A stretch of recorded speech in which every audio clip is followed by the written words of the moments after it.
Hi guys, welcome to the channel, and today we're going to be discussing rowing.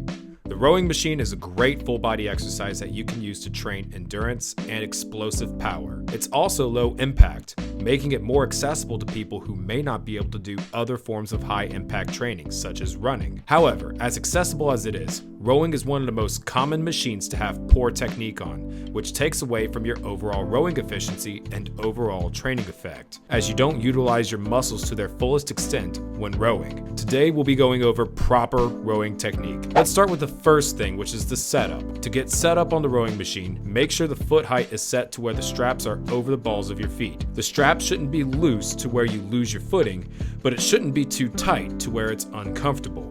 Try to make it just right to where it's solidly snug, but you can still get your feet out with relative ease. Choosing the right resistance is also crucial for overall efficiency and performance. One might think to crank the resistance all the way to 10, but that's not actually necessary. The idea is to mimic the natural resistance of water, which is usually around a 5 on the rowing machine. Now that we're set up, let's go ahead and talk about the next thing, which is the stroke. While it looks like it's predominantly an upper body exercise, the majority of the strength in the stroke actually comes from the legs. The stroke is made up of 4 parts: the catch, the drive, the finish, and the recovery. The catch is where the rower is coiled forward on the sliding seat. The drive is the actual pull. The finish is when the pulling motion is complete and the handle is moved down. And lastly, the recovery is the return to the catch. It's important to know these 4 parts to understand mind-body awareness while rowing and to make sure you have good technique in all parts of the stroke. Speaking of which, let's talk about technique. During the catch, your body is leaned forward at approximately an 11 or 1 o'clock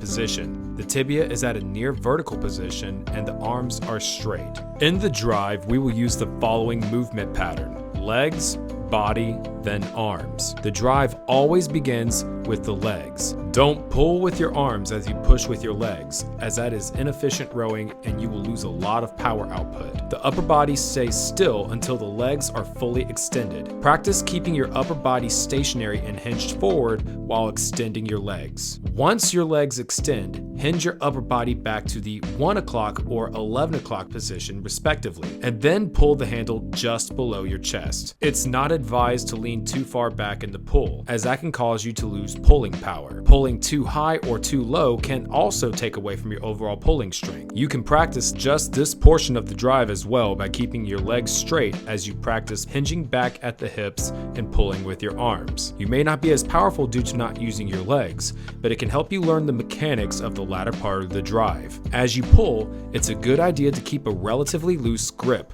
as that will help preserve your strength and help you use your strength where it's needed the most. In the finish, we take our handle and bring it down closer to our legs. This more closely replicates the idea of bringing the oar blade out of the water. It can also help you save your upper body strength, as if you keep your arms up in the recovery, you'll tire your arms out quicker and you also won't set your body up to be in a strong position for the next drive. Speaking of recovery, the movement pattern will be the opposite of the drive, with arms, body, then legs. In the recovery, the handle will go down the length of the leg, and once the handle clears the knees as you hinge forward again, the legs can then bend, and then you'll return to the catch. After that, it's rinse, cycle, repeat. Rowing is similar to riding a bike, as once you understand the fundamentals, it's hard to forget, and rowing correctly becomes far more natural. When you implement good technique, I am confident you'll notice a significant improvement in your efficiency and power output. Thank you for watching.